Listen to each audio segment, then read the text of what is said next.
part 2 ng kaganapan sa bahay ni Madam Rio. Itong ganap na to ay pagluluto naman ng bopis. Pero ang gagamitin namin ay laman loob ng baka na nadilihensya ni Tita Joy sa kanyang amiga. Charot! Ano pang bagting sa langit ang iyong ginahulat? Magluto na tayo! Oh, what's up, coconut pop at mga ka-sisters? Estamos ginamos! Walang nagtatanong at walang may pake for today's kaganapan nga ay magluluto tayo ng bopis. First time nga natin magluto ng bopis na laman loob ng baka. So dahil first time namin ito mga ka-sister, kaya pinagtulong-tulungan na namin kasama si Tita Joy. Ay basta pag sinabing kainan mga ka-sister ay aba present tayo nyan. Eto nga ang expert sa paghihiwa ng laman loob ng baka. Bopis nga ang ating lulutuin kaya ganyan ang hiwa. Ilaga pa lang nga muna namin yung mga laman loob ng baka sa pressure cooker. Tapos yung atay nga ng baka dyan ay niluto lang namin ng 5 minutes. Dahil ayon nga kay tita ay pag nilaga ngayon ng sobra-sobra ay magiging makuna. Na para bang kasing kunat ng nangutang sa'yo hanggat hindi na siya nakapagbayad.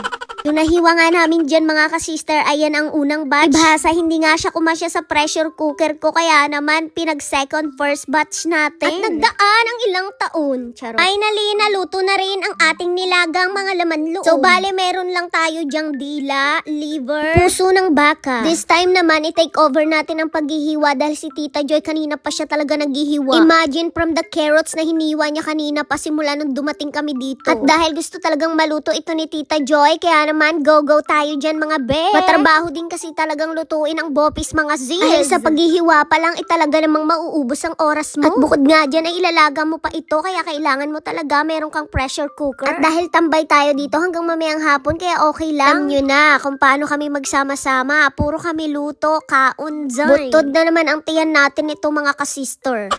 At buti na lang nung tinake over natin ito ay hindi na ganun karami yung hihiwain, kaya thank you talaga. So after natin maghiwa mga ka-sister, no, iluluto naman natin ito. Dahil nakaka-LL si Madam, gagamitin natin ang pangmalakasan niyang olive oil at pangmalakasan niyang caraway na lutuan. Binyagan na natin yan at lutuan natin ang bopis. Ginisa lang natin ang bawang, sibuyas, tsaka ginger. Tsaka sinunod nating ilagay itong laman loob ng baka. At dahil sa pagod nga sa paghihiwa, nakatulog na nga ito si Tita Joy. Ay kain naman, tawang-tawa yarn. At dahil mga ka-sister, kanina pa kami dito, kaya halata naman na nabundat na tayo kakalamon, B. Parang gusto ko na lang ata munang mag-isolate sa bahay, char. Ay kain naman, halatang busog-lusog talaga tayo dito mga B. Kaya iiwas na muna siguro ako sa mga friends ba, charot.